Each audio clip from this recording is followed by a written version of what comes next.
Hello, hello, hello. We are making a video. This baby dog. He is my pumpkin boat. Yes. Pumpkin boat head. And Paul is there too. We talked about history earlier. We talked about Jesus Christ. We talked about Qumran, we talked about Mary Magdalene, but it was really me talking about these things. Paul wants to argue and saying that that's just fiction, like the Bigfoot monster.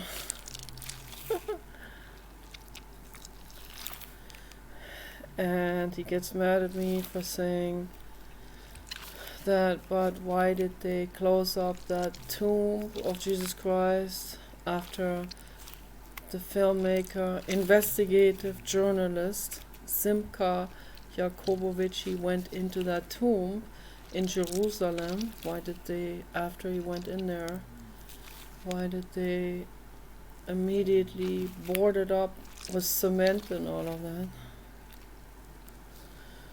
And then Paul gets mad and says, you need to question this and not state it as a fact. And I said, I didn't state it as a fact. I'm asking questions. So that's the difference. It's the difference between asking a question and saying this is a fact, obviously. This here is a blue ball. This is a fact. So, now saying that these orbs, just like this, can occur on another planet as life forms, that's not a factual statement. I'm not saying that's a fact. But I'm raising the question if there are these things as real life forms on another planet somewhere far away, right? This is just a question I'm asking. So there's a difference between saying there are these orbs alive and asking the question, is there a possibility that maybe these orbs are alive somewhere out there on another planet far away, right?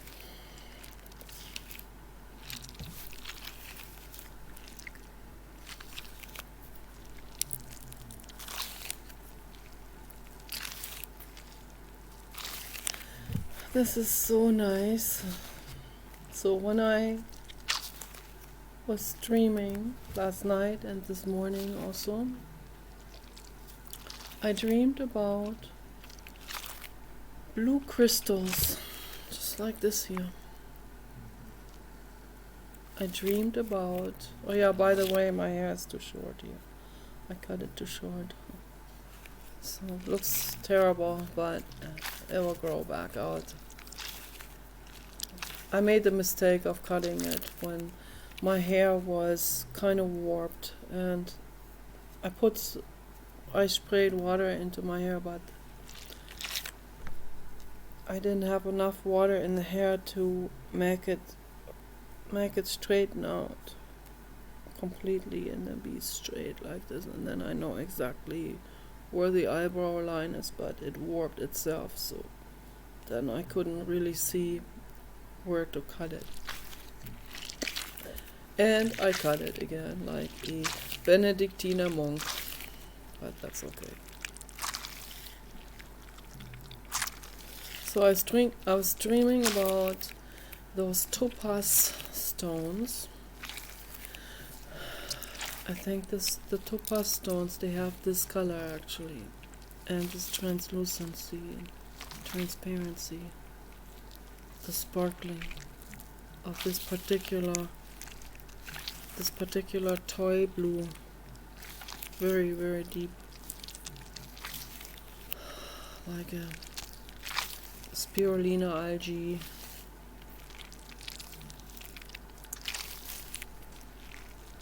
This is a fantastic blue. This is blue gold.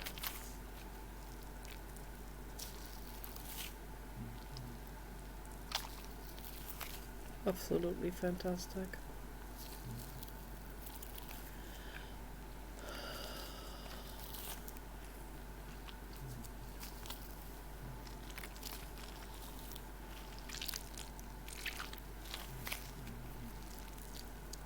It's also a good hand exercise.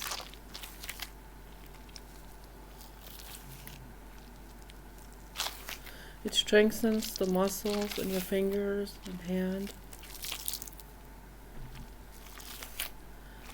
It's very relaxing, very healing.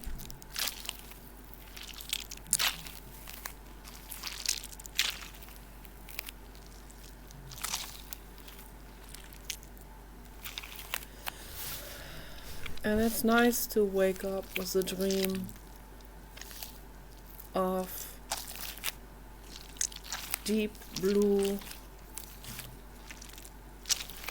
jewelry, precious gemstones that look like this. It's nice.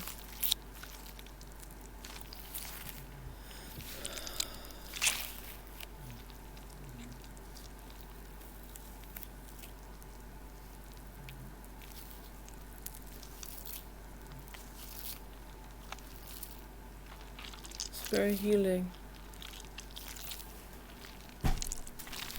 I don't need gemstones, but my creative mind likes to think about gemstones for some reason. So that's why I look up gemstones sometimes on the internet.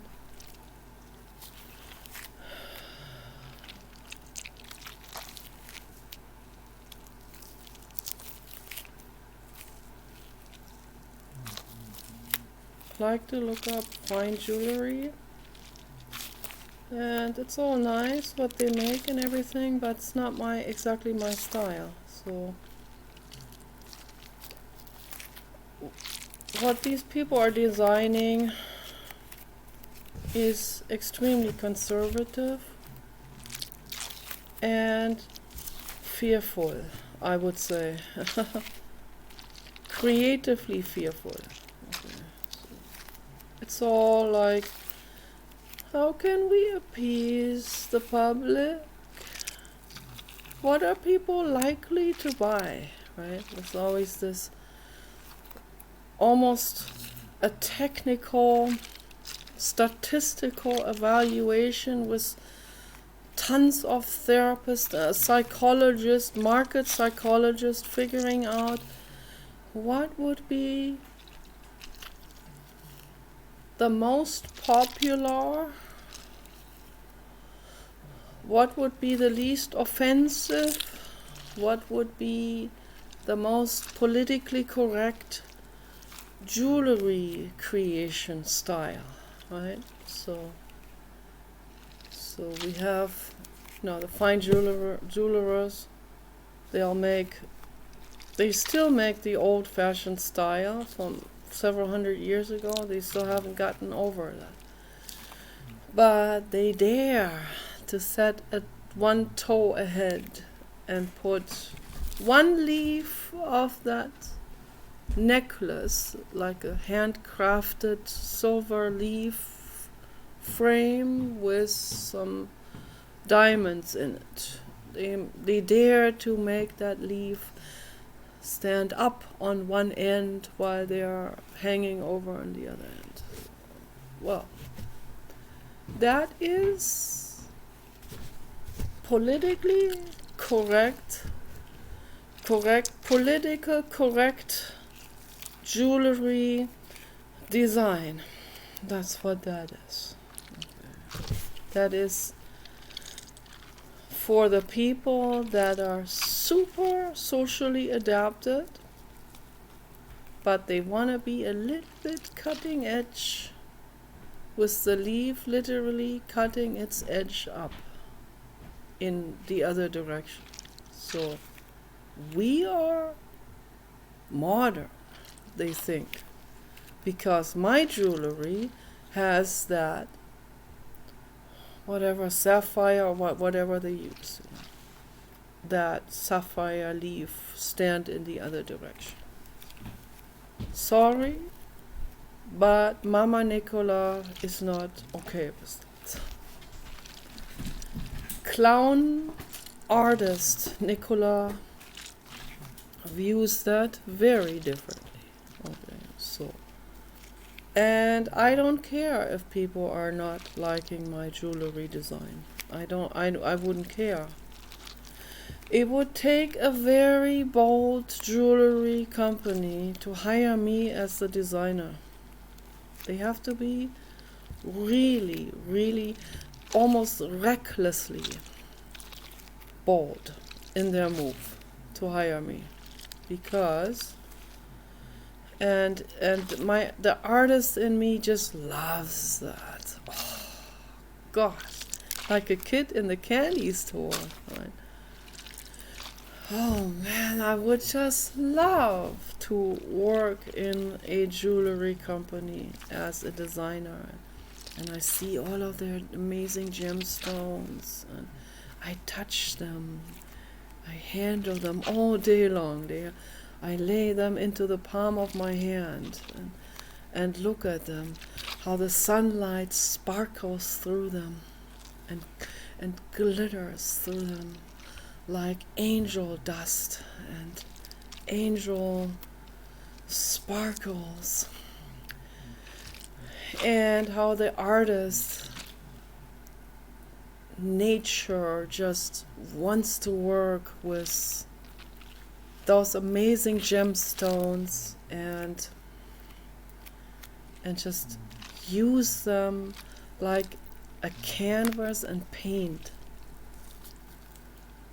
and sculpt something amazing. So I had the idea when I got up today. I sat down here on the recliner. The recliner chair doesn't recline anymore, but that doesn't matter. It's better like this.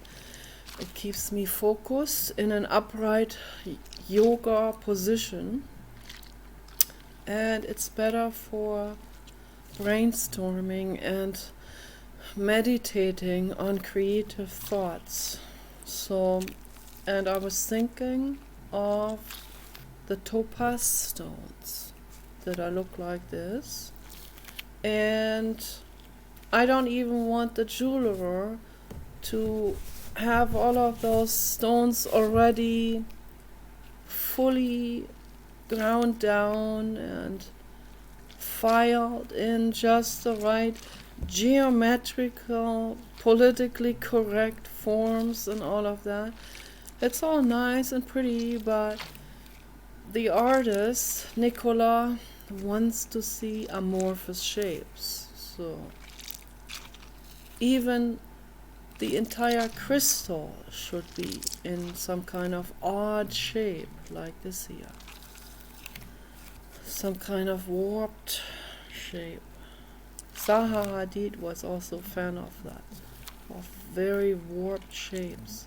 She made architecture like this here. That would be shaped like this. Organic, like something that would grow in the ocean. Fantastic. Cutting edge, futuristic. Okay, that's the architecture I like. And she's my absolute most favorite architect. My dad is an architect, and I had to tell him that Zaha Hadid is my most favorite architect. I think that hurt his ego. I'm sorry, I can't tell people something that they want to hear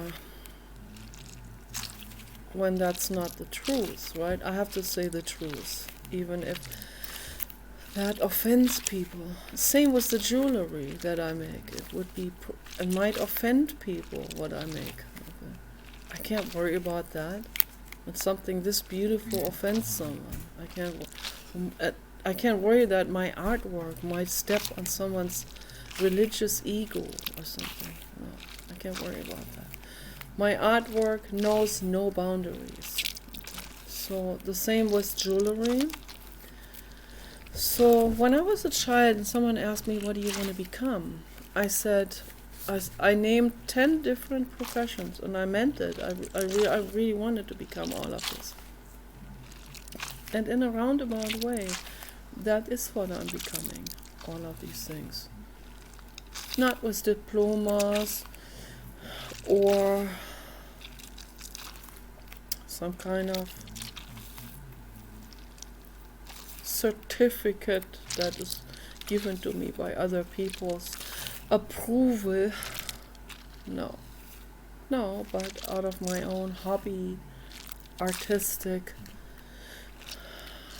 driven, creative mind. Okay, so I'm learning to become a holistic practitioner. So when I was a child, I said I wanted to become a doctor and a veterinarian. So I'm becoming that, all of that in one. Okay, holistic practitioner for animals and humans. Artist, jeweler. I wanted to become a jewelry maker. Okay. Not just jeweler who sells it. Jewelry maker, a crafts person. I wanted to become that. I went to a jeweler crafts person one time in Worpswede, Germany. Worpswede, Germany is an artist community. Lots of artists, writers, poets, and craftspeople and jewelry makers live there. Have lived there already for several hundred years and are still living there. And I went there one time and I watched them make the jewelry. That was very inspiring, very nice. They had a bull terrier and I was afraid, so I had to go there with dog treats. So in order to bribe my way into the house, and it worked. She liked me from then on. A white bull terrier, and I watched her make this amazing jewelry. And I thought, oh, that seems so difficult to make that. That requires so much skill, right? I think you have to go through a real regimented training program to do this. But obviously, if I was rich, I would hire a jewelry maker and they would have to make it the way I order them to make it. So, I make some things, but only things that are very easy to make, like wobble monster hanging around some fabric. I mean, that is as much as I'm willing to create the jewelry myself. But when I'm designing, if I was designing some kind of sapphire or diamond or platinum or gold or topaz or blue diamond or ruby or garnet, any of these amazing gemstones, I would love to work with all of them, all. Some of them come from unethical exploitation, and I would have to be very, very, very regimented about this and not allow any gemstone to come to me from exploitation. So I'm very much opposed to the diamond mine in South Africa. This is cruel what they're doing there with the workers. Absolutely cruel. Should be outlawed, should be shut down. Or South America, there are some gemstone mines that are also using slave labor and stuff like that. It's not okay. That needs to be stopped. Okay. And I think I don't even like the idea very much of applying artificial pressure to a piece of charcoal in order to condense it into a diamond. So in some kind of lab experiment, I don't know. I'm against that too. I don't like that. I don't like the CERN nuclear accelerator. I don't like these artificial creation concoctions that are not natural, playing with fire, playing with physics, playing with quantum energy, playing with the ether. I'm not because they're playing God or something. I would never accuse them of that, because we're here to explore, obviously, but they're playing with dynamite. They're playing with not just dynamite, they're playing with something very, very dangerous. Very dangerous. It's not good. It's not good to create some extreme environments. Extreme things. Okay? Let nature do that. Nature already does it in its own flow. Okay. People don't have to do this. What we're here for is to make the best out of the world, not create more dangers, not create nuclear energy and weapons, and playing around with the time frame, the time space, playing around with the Mandela effect. That's not good. That's not okay. It's not okay. And they do this for their own selfish needs. And that's the same with Freemasons, or I don't know every Freemason, but the Blue God agrees. There are certainly, I'm sure there are Freemasons that are using the occult for their selfish needs, right? So it's not okay. The same with the CERN accelerator, in the same sense, because both of them play with the ether in a selfish way, and that's not okay. When you encounter the ether, you need to have much awe and respect and humbleness. You can talk to the ether, but you cannot force the ether into certain distortions like I'm doing here. This thing doesn't mind me doing this. But the ether does not want you to do that. The ether doesn't want you to warp time.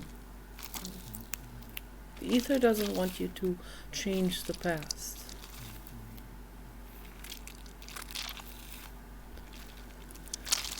Because that makes people crazy when suddenly the past has been changed, here or there, in some ways. That's not good. That knocks any kind of security out from under people's feet. Not for the ego, but for our mental sanity, okay? The world is a twilight zone.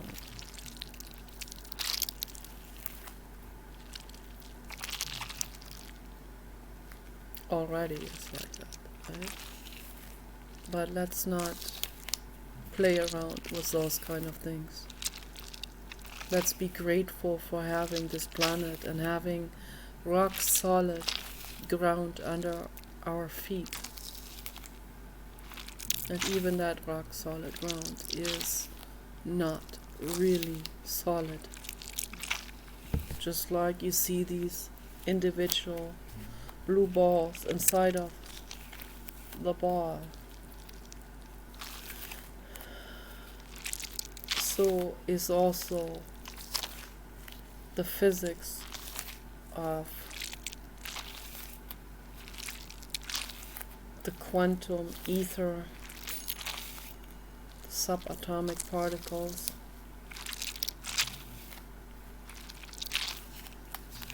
This would be representative for looking at metal through an extreme electron microscope, and you see suddenly a structure in there, a molecular structure, and you see suddenly these are the atoms in it, and they line up very, very stringently with each other. That's why metal is so condensed and hard and solid, seemingly solid, right? But then you go deeper into zooming in deeper, turning up your electron microscope and looking into it deeper and deeper and deeper into the structure, blowing it all up like this. And then you see that nothing is solid. There's the ether suddenly in between the subatomic particles. It's the ether bubbling around.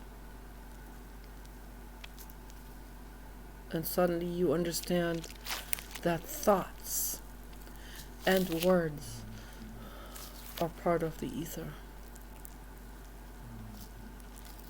And once you understand that, you can no longer say, those are just words.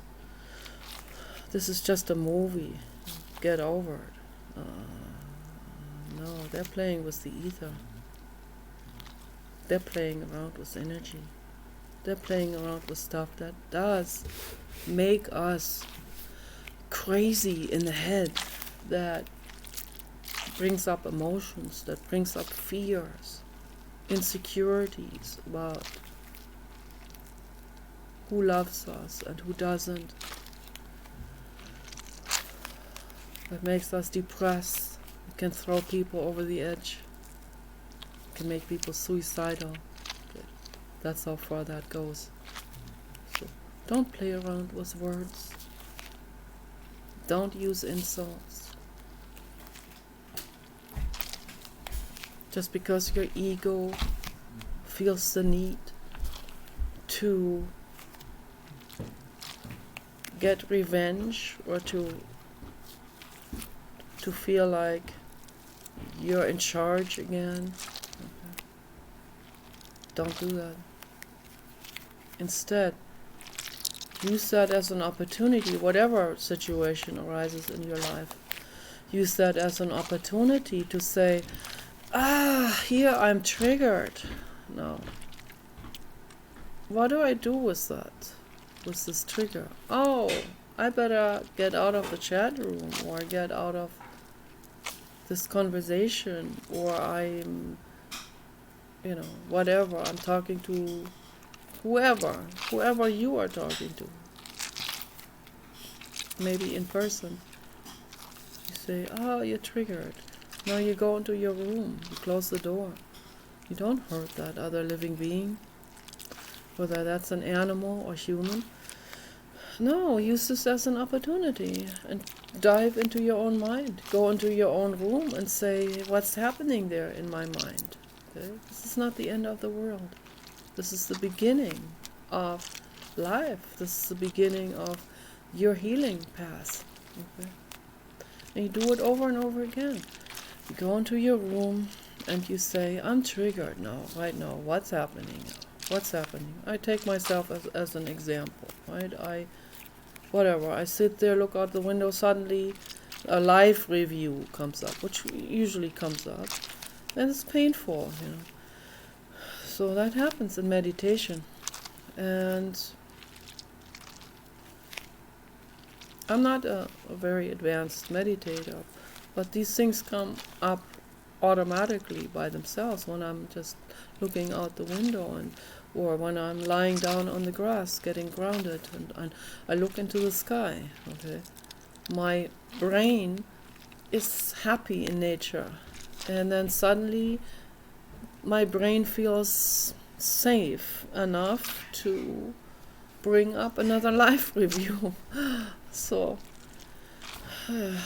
which is not pleasant, of course, but it all wants to be felt, it wants to be healed. And it can't be healed if it is not allowed to churn through my brain, through my consciousness. Okay? So I have to allow it to churn through it. So suddenly whatever comes up, jealousy of my little brother back when we were children, jealousy of my classmates, then later after that, jealousy of other girls, other women. Okay, I see there's a pattern. Instead of acting it out, or instead of writing an angry letter at someone, how you treated me, or whatever, which I have done in the past numerous times. So that's why they all think I'm crazy. They haven't paid attention that I'm going through an evolution here with my healing journey. They think I'm still like I was when I was 18. So, but it doesn't matter what they're thinking. It does. What matters is that I'm going through my healing journey. Right? That's what matters. So I'm not acting out anymore. I'm going into my own mind. Jiddu Krishnamurti is the number one. Jiddu Krishnamurti is the blue god that helps me go through this. So I introspect and I say, this is a pattern, this is a red thread throughout my life. This is my childhood trauma, okay? I felt abandoned emotionally by my mother. I felt my mother was cold. My mother had postpartum depression. My mother wasn't picking me up enough. My mother wasn't holding me enough. I didn't have this. There was this rejection. A child always takes it on to themselves, thinking, oh, it must be me. It must be I am ugly. That's why my mother doesn't love me. Or, the new child is born, my baby brother, and he is being adored, and immediately jealousy because of this already pre-existing trauma of abandonment. Okay. If I didn't have that abandonment trauma, I wouldn't have the jealousy. See how that works? That's why it is so vitally important. Whether you have only one child or two children or several children, to give every single baby the utmost loving mother hen, mother smothering love. Smothering, of course, it becomes a problem when the mother later on doesn't let the child explore. So that was the opposite with us. I would fall into a pond, almost drown. My mother pulls me out in the nick of time. I get into trouble. Something bad happens and nobody cares until the very last moment. Then suddenly, oops, let's call the doctor, or let's pull her out of the fish pond.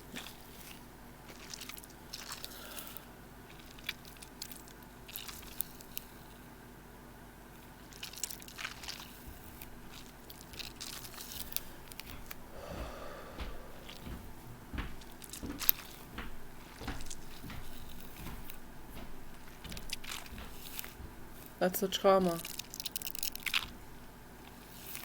Don't do that to your living beings. Okay. When you decide to become a mother, in whatever form, you adopt an animal, you adopt a baby from someone else, you have your own baby, biological baby. That's a living nomad. That's a living monad. My brain always mixes things up. Monad means mon, from mono means singularity. This here is the singularity. All of these little balls in there forming a big ball is a singularity. All of these cells in my body forming this one big, large organism is a singularity.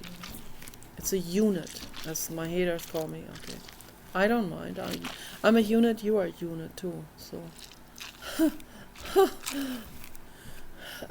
I'm a monad. My baby dog is a monad. Mono, a unit. Okay. And this new monad, this new being, has needs. Okay, particularly when they are a baby, when they are infant.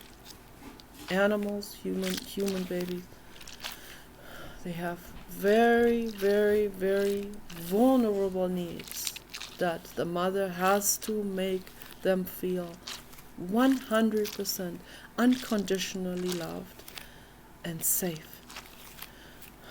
The mother has to be there at all times, and always talk nice. Never argue. Okay. Never argue with someone loud or whatever. That's traumatic. That can really fry up their brains. When people are fighting and when they have a newborn animal baby or human baby. Very frightening. It can cause people to go into schizophrenia. It can cause children to go into autism, into all kinds of strange coping mechanism, like this ball, you squeeze it here, it pops out here. Right? So this is a coping mechanism then. So if you cause trauma here, it will pop out here in order to counterbalance. Right? And kids that have a criminal tendency, that have a criminal brain anatomy, it will, with the trauma here, it will pop out into criminality here as a coping mechanism. Okay, so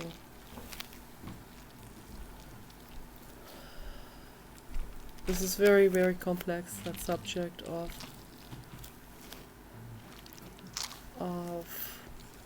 DNA, epigenetics. Very, very complex. Jumping genes.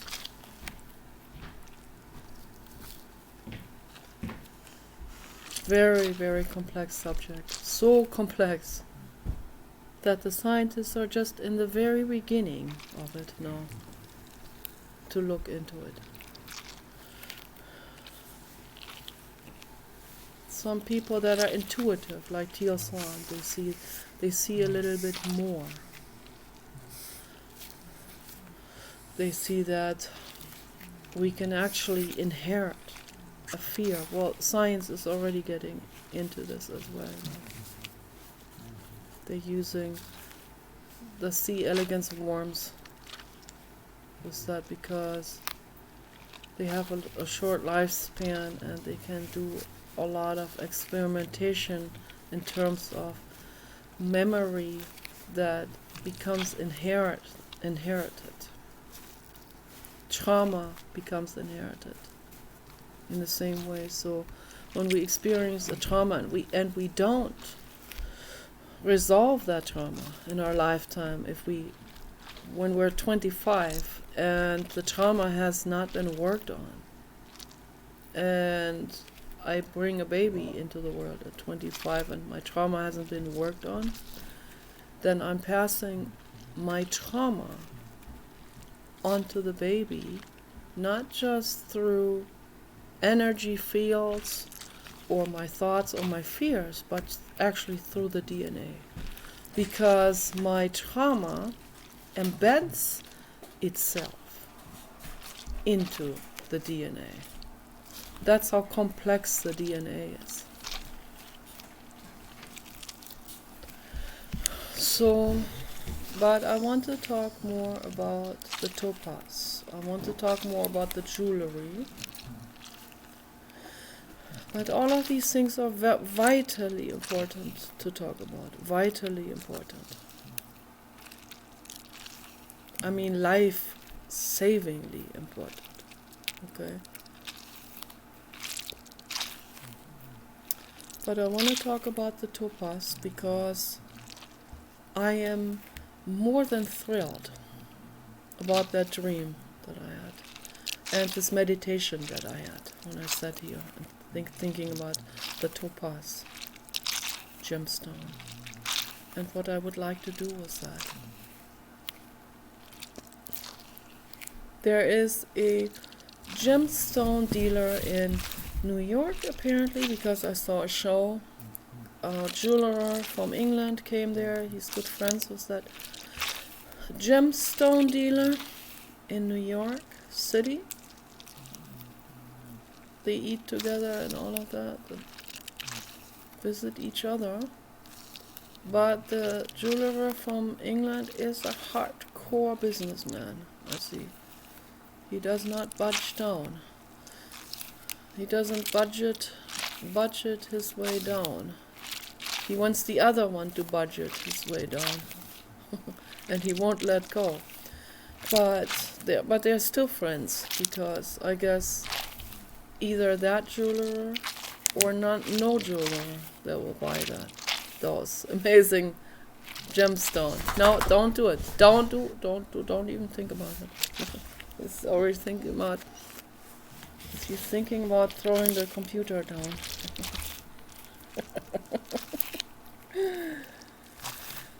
So, this jeweler was there, and he was excited, but he puts on a poker face, like, well, yeah, let me inspect the raw pieces. And he had a bunch of raw pieces. They're not coming out of the earth, completely filed and all of that. They're coming out of the earth more like this here, kind of like this sort of. Some are round and some are very, very geometrical. That has to do with the molecular structure.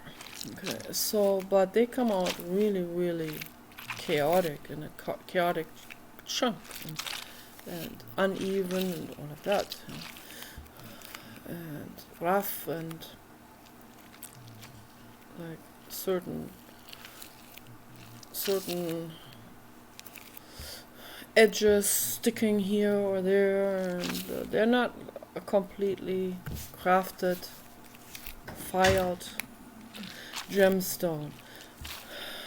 But they cut them probably when they buy those then again from the miners, and the miners, I guess, they will already cut the excess pieces off and whatever but it's still like a very uneven chunk, and that is then washed, and then that goes to that jewelry gemstone dealer. One of the biggest ones is in New York City, I guess. And then the jewelers go there, and then they inspect these raw pieces. And they hold them in the hand, they shine a flashlight into the stone to see how the light reflects. And then they do their bargaining, real hardcore bargaining, right? Of course. They want to get the lowest price possible. And then the jewelry gemstone, raw gemstone dealer is not happy in the end. But they're staying friends anyway. So that's where I would like to start, with a raw piece, an uncut piece of topaz in this size here. In this color. And I would have to go to some expert jewelry filers and grinders and they would have to grind it in the way I tell them to. So I see the raw piece, I the designer, the artist, and I think about, so what do I do with this particular shape, this particular raw piece shape, whatever it is, however it is shaped, right? So what do I do with this? How do we go about? What do we make out of this? What shape are we making out of this? And unlike the fine sapphire and emerald carvers in the Asian countries and all of these, that's a craft that's thousands of years old, and there are amazing craft people that are, it's a tremendous skill, right? It's just like someone who paints photorealistically, or someone who crafts something, molds something very realistically, and they craft dragons and snakes and different things also very realistically, very traditionally, of course. It's all nice, right? But it's not 100% what I want to make, because I'm my own artist. I have my own ideas about shapes. So whenever I find a rock at a river or at the ocean, a rock I like, the shape, I already like that shape, it's already perfect, just the way it is. I wouldn't even want to change it. But I found one piece out there where the opal mines are, out there all the way in the Antelope National Refuge near the Black Rock Desert, near the Nevada desert, and there are several opal mines, and I wanted to find opals, and of course I didn't find the already sparkling opals and all of that. And the opal mines were even closed. Of course they were closed when we came there, right? It had to be like this. But there was a warm springs where we went swimming, and not far from that warm springs, where people trample and trample and trample over and over for hundreds of years, there were some opals embedded into that walkway. And artist Nicola, the psychic, I walked there with the Papa dog, a former dog, Basset Hound, and here I see two amazing opals are sticking out, but they're not sparkling. That's why people didn't pick them up. They were dark gray, they looked like every other rock on first glance and so on, but I have a thing, I have a feel for this, for the patina, for the surface of any rock. I saw that they were opals, just because of this particular,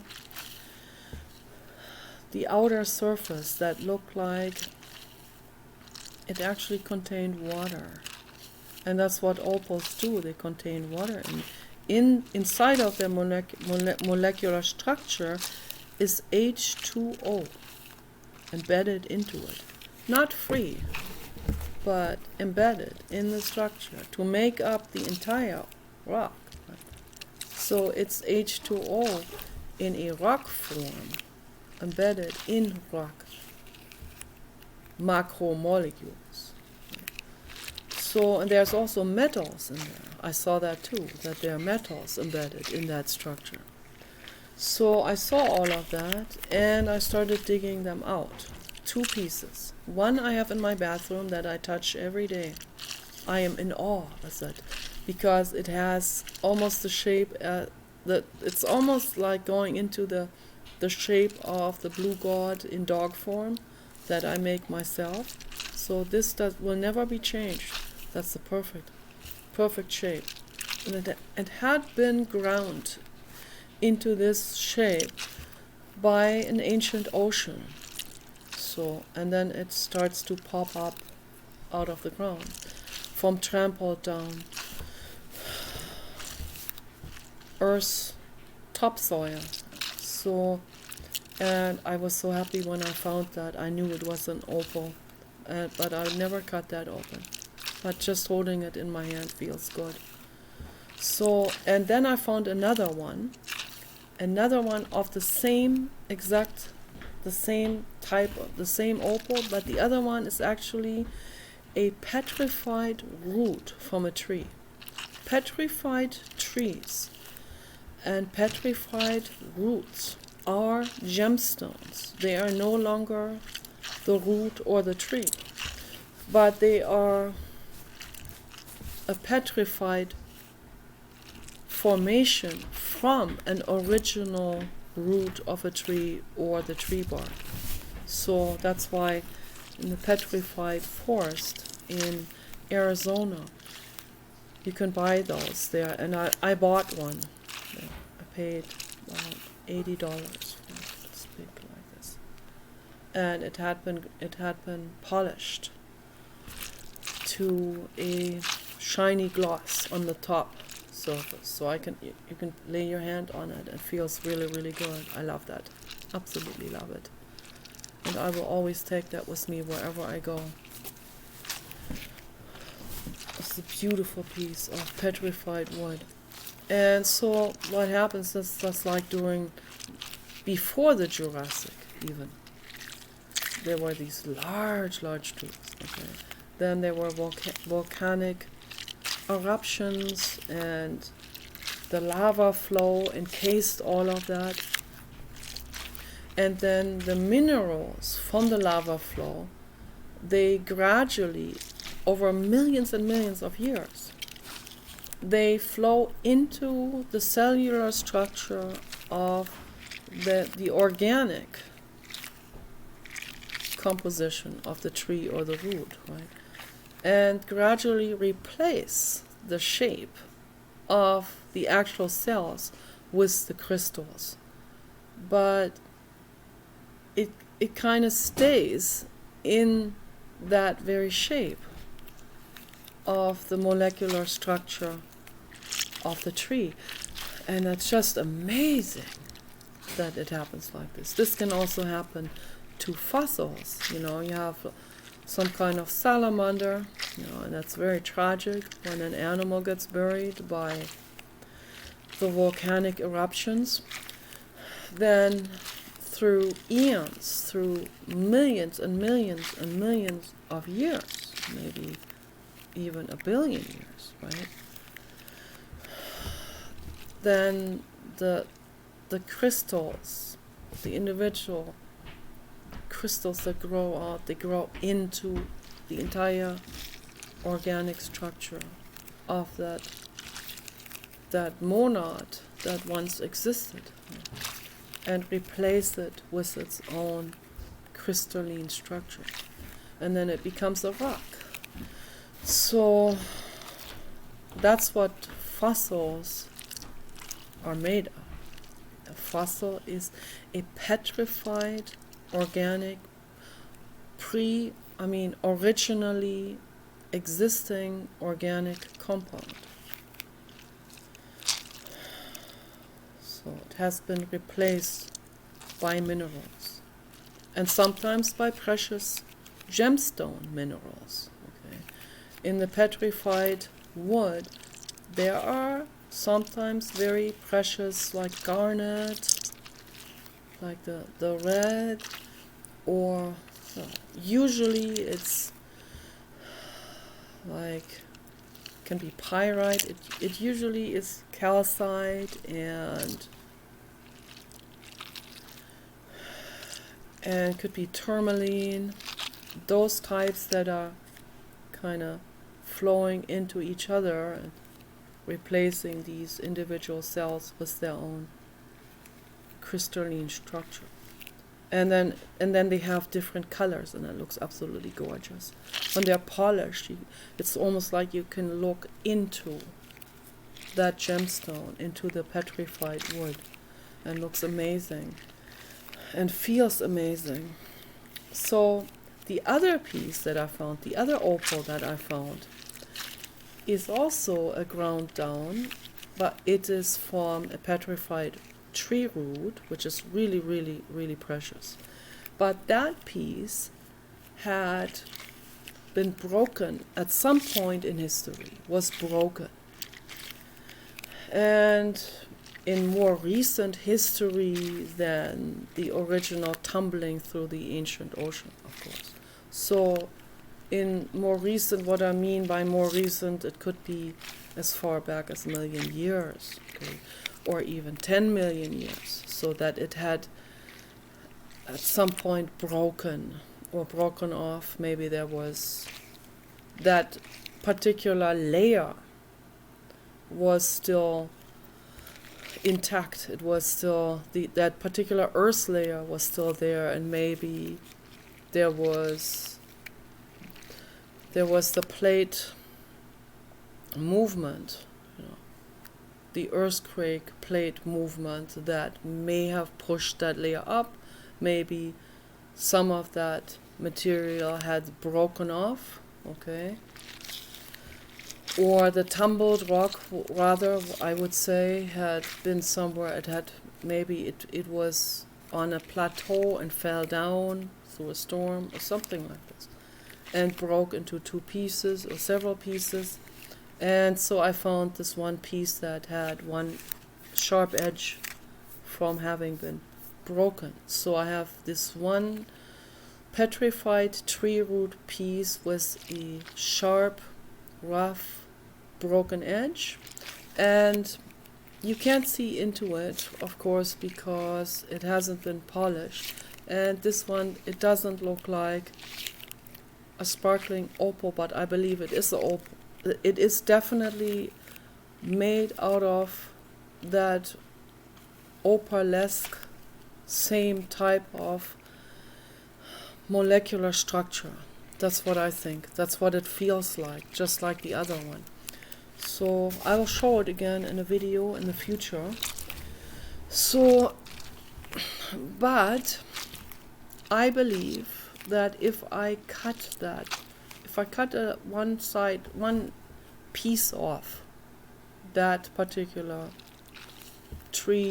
petrified tree root piece, and if I start grinding it, a long time ago Paul bought me some grinding tools for grinding rocks. I wanted to get into that, but then I never did, so I never got around to doing it.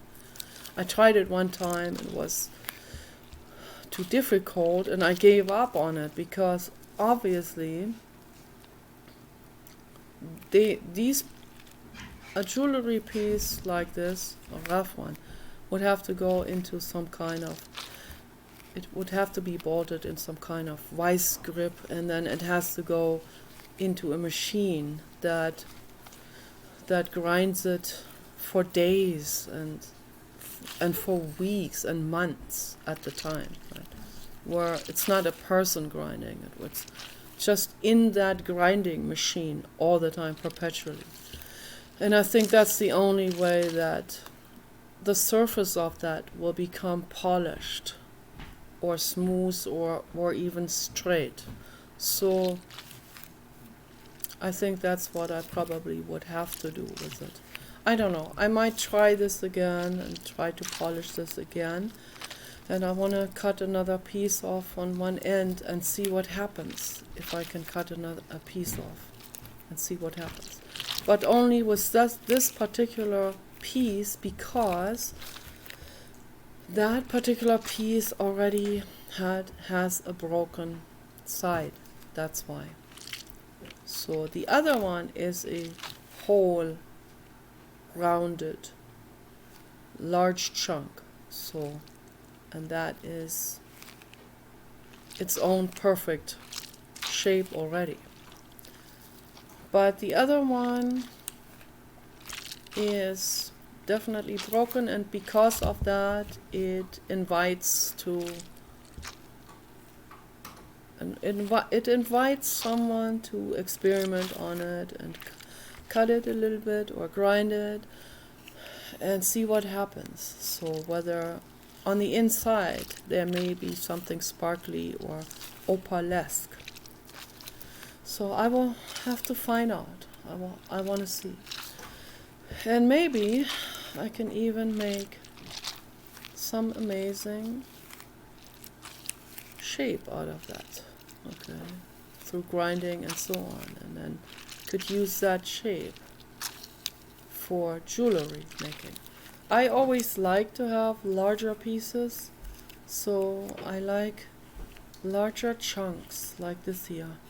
So if I had, for example, if I had a topaz in this size, let's say, even half the size is okay too, but let's say it's the size of a topaz, and then I would have, I would try even myself, or try to experiment on some of that with the tools that the jewelry maker and gemstone grinder person has, but I would be very careful with an expensive, real expensive rock like this here. So, but I would tell the jewelry craftsperson, I would paint it on a piece of paper. I would make a drawing of the exact raw gemstone, and then I would tell and discuss with the jewelry grinder how and where I wanted it to be ground, and what shape should this edge become, and how this edge should be flowing over into the next edge, whether this corner here should be rounded, or it should stay in a more squarish shape, for example. So I can discuss that with the jewelry grinder, and he will grind it to that shape that I am designing on my sketch, right?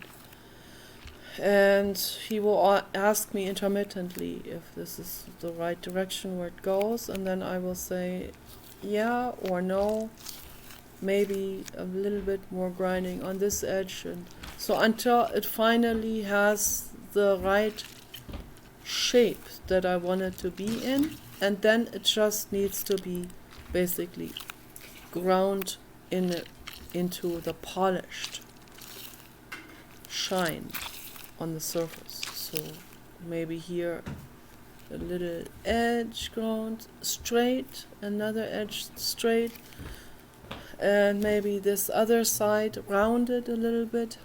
So I don't like these complete geometrically ground gemstones. I mean, they're nice, but that's not how I want to work with it. So I want to work with it in a more amorphous way. And then once that is completed, once this is like going in the direction of the blue god, the way I paint the blue god, doesn't have to be completely like the blue god, but going a little bit in that direction, like squarish, rectangular, squarish, rounded, sort of, maybe it has a bit of a bulge of an eye or something that will also stay, but just a little bit ground down and rounded down the edges. So, and then once we have that in place, then comes the work with the metals. Then the metals will have to be, I don't know how they get certain metal sheets or metal tapes that are precious metal tapes that they then cut or bend into just the right formation in order to engulf the gemstone, to hold the gemstone in a secure grip. Okay, so, and then what metals would I work with? Platinum and gold. Those are my favorite metals that I would work with. And copper is nice too, you know, one can make copper jewelry too, something, but that would be for a different type of jewelry. That would probably more for the type of jewelry that where you use gemstones that are not sparkling, because probably gemstones that have a lot of calcite and some greenish calcite, because copper turns into that ghost green itself. And that would be a good combination for something. Also for a pendant piece or something like that. Also in amorphous shape. But right now I'm talking about precious, really, really high priced gemstone jewelry. So you have the topaz in the right shape. You get gold, or you get white gold, or you get red gold, pink gold. These different types of gold. Gold comes in different shades, so which very nice, very interesting, and or combine all of those, and also platinum, because platinum has an amazing shine, an amazing feel in the hand, touch to the skin. So work something out of that, you know, so work it into some kind of really, really nice bundle of gripping and holding the topaz permanently encased like this, and that itself, this entire frame that we create, would also be part of the formation of the artwork, of course. That would be part of that blue god that I want to form. Okay. And I don't know exactly how to do it, but I have these ideas, I have these thoughts on it. Okay. And then that piece will become something like a pendant, but not really a one singular pendant that is hanging on a chain or something, but it will become some kind of long, elongated type of loop tunnel. And then this loop tunnel will then get a matching rope or snake. That in itself, that rope or snake, that will be thicker than my thumb and fitting around a neck, that will take over a year to make. I mean, handmade, consisting of little individual joints. My grandmother had a snake that I always was in awe with, a gold snake made out of solid gold, and it had a sapphire eye at the end. So very, very expensive piece. Who knows where that's going to end up now? Okay, in our family's jewelry collection, probably being sold by my brother in some kind of second-hand, whatever, pawn shop or something. Sad. Oh, this is really, really sad. Belonged to my grandmother. She had worn that for decades, for many decades. She'd worn that for 60 years, probably, that piece. And also, she also has a ring, a gold ring with a dark green gemstone. was the translucent, transparent gemstone. I forgot now what the name of that gemstone is. Sapphire, I don't know. I forgot now. Tourmaline, or so, I don't know.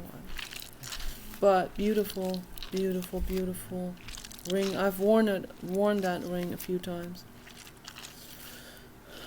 So, but I gave it back to my mother. So, just to let my mafia brother get a hold of it. So sad. But it is what it is. So, but yeah, I want to make a snake, but a round one. Maybe a little bit squarish, maybe a little bit squished, just a little bit squished, it's squarish, like this also, the snake.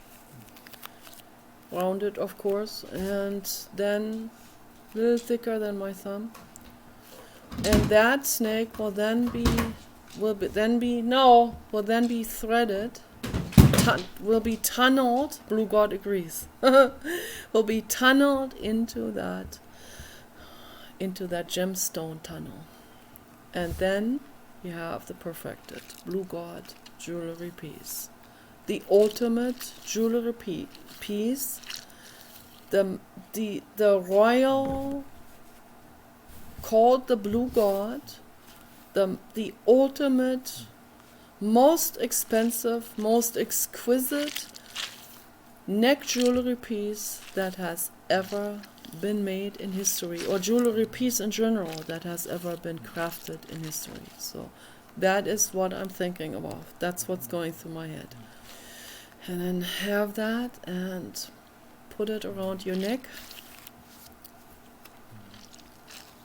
and smoothly clip it in the back, all perfectly made to not come undone, and be also easily clipped off again. So that is, and that piece, that jewelry piece, that would cost $1 billion. $1 billion neck jewelry piece, okay, handcrafted out of the absolute best materials that are not even coming from exploitation, okay, made by the best people in the world and by the best artist, Nikki Daisy Dandelion,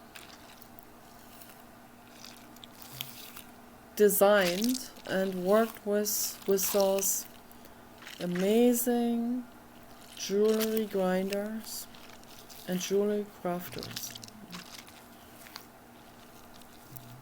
And that piece will be art and jewelry in one, and that artwork is called the Blue God.